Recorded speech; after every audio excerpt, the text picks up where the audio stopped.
नमस्कार, मैं doctor Anjali Jaipal, associate professor SD government college Beawar. आज का हमारा ई कंटेंट का टॉपिक है कूलेज थ्योरी ऑफ सोशलाइजेशन, कूले का सामाजिकरण का सिद्धांत।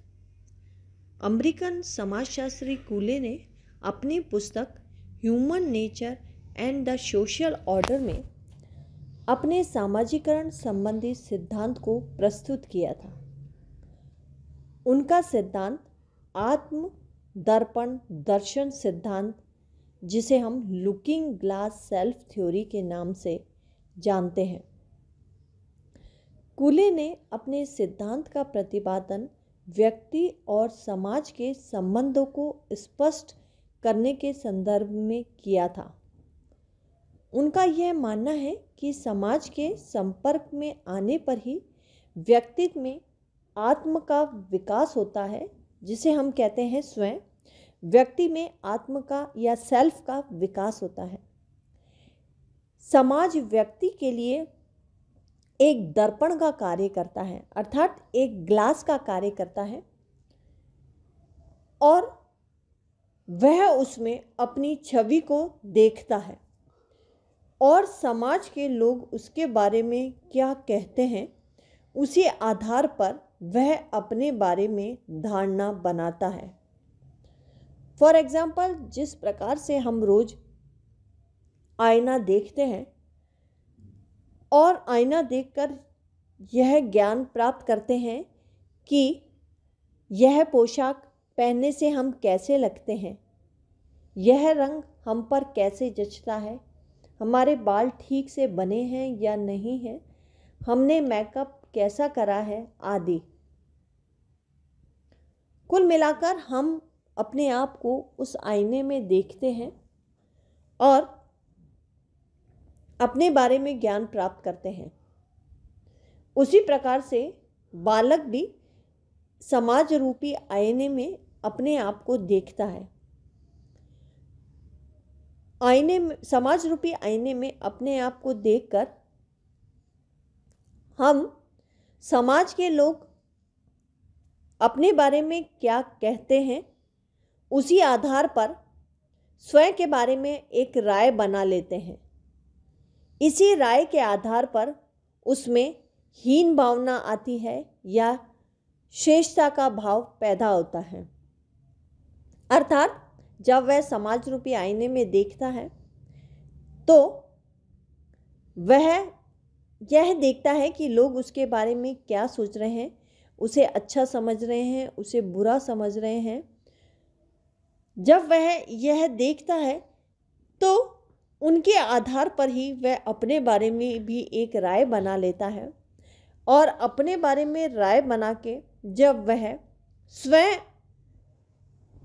के बारे में एक सोच बनाता है और उस सोच के बारे में अपनी सोच बनाकर उसमें जो हीनता की भावना आती है या श्रेष्ठता की भावना पैदा होती है,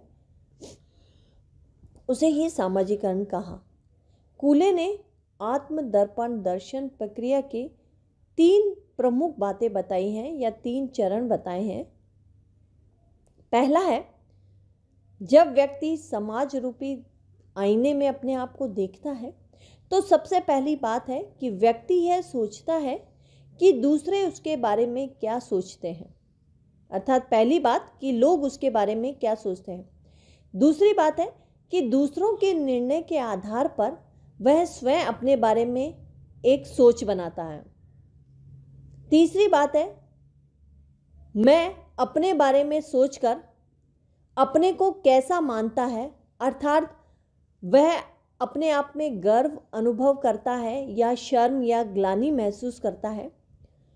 इन तीनों बातों को स्पष्ट करने के लिए हम एक उदाहरण ले सकते हैं कि मान लीजिए आप एक कमरे में प्रवेश करते हैं जहाँ पर कुछ व्यक्ति एक समूह बनाकर, ग्रुप बनाकर परस्पर बातें कर रहे हैं, और जब आप जैसे ही कमरे में जाते हैं तो आपके आते ही वे सब कोई ना कोई बहाना बनाकर वहाँ से चले जाते हैं।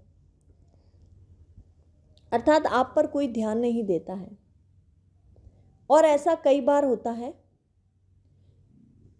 तो इस बात से आपको अपने बारे में हीनता की भावना महसूस होगी।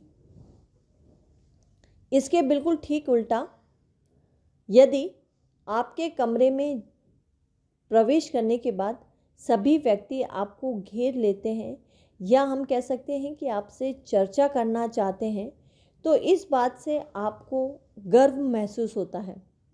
इस प्रकार दूसरे व्यक्ति हमारे प्रति जिस प्रकार की प्रतिक्रिया करते हैं, हम अपने बारे में वैसी ही धारणा बना लेते हैं। हमारे स्वयं के बारे में ही वैसी धारणा बन जाती है।